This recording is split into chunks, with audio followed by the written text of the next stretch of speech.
मी माझ्या हृदयाला विचारलं, मला झोप का येत नाही? हृदयाने उत्तर दिलं, दुपारी झोपला होता भाड्या. उगं प्रेमात पडल्याचं नाटक करू नको.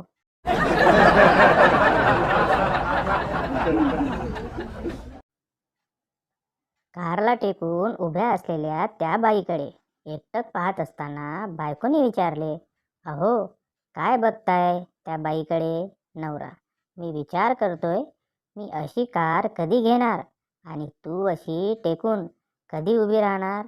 बायको, हा, मग ठीक आहे.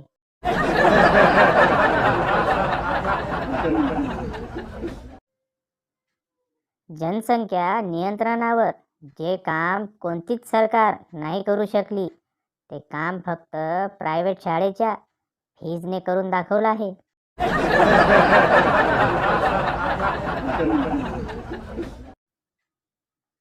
पायजामा आणि प्लाझो ही दोघं सख्खे भाऊ आहेत. दोघांत फरक एवढाच आहे की पायजामा सरकारी शाळेत शिकला आहे आणि प्लाझो कॉन्व्हेंट एज्युकेटेड आहे.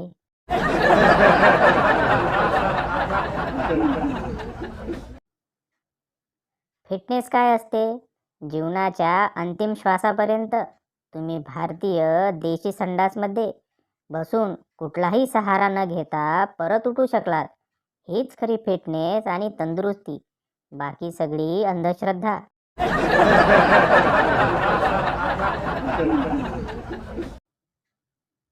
ग्राहक, थू थू, तुझ्या भजीमध्ये रेती आणि चटणीमध्ये सिमेंटचा वास येतो आहे.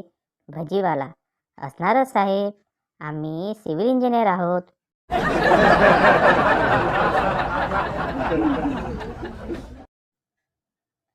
प्रेम म्हणजे काय असतं? एवढ्या थंडीत तुमच्या मानेवर कोणी थंड थंड हात ठेवला आणि तरी तुमच्या श्रीमुखातून एक पण शिवी निघाली नाही. बस, यालाच प्रेम म्हणतात.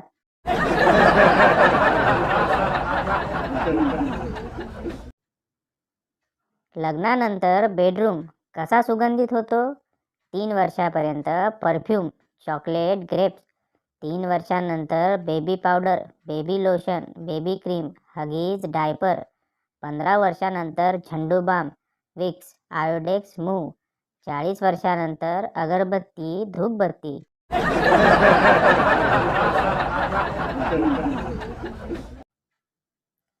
मुलगा आईला, आई, मला रात्रीची झोपच येत नाही. मला प्रेम तर झालं नसेल ना?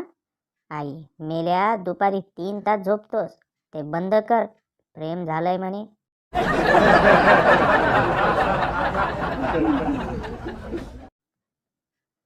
माहेरी गेलेली बायको नवऱ्याला फोन करते. नवरा आंघोळ करत असतो. फोन कामवाली उचलते.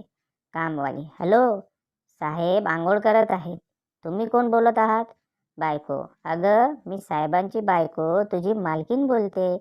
कामवाली, अहो साहेब पण वेळेच आहेत. तुमचा नंबर त्यांनी चेटकिन म्हणून सेव्ह केलाय.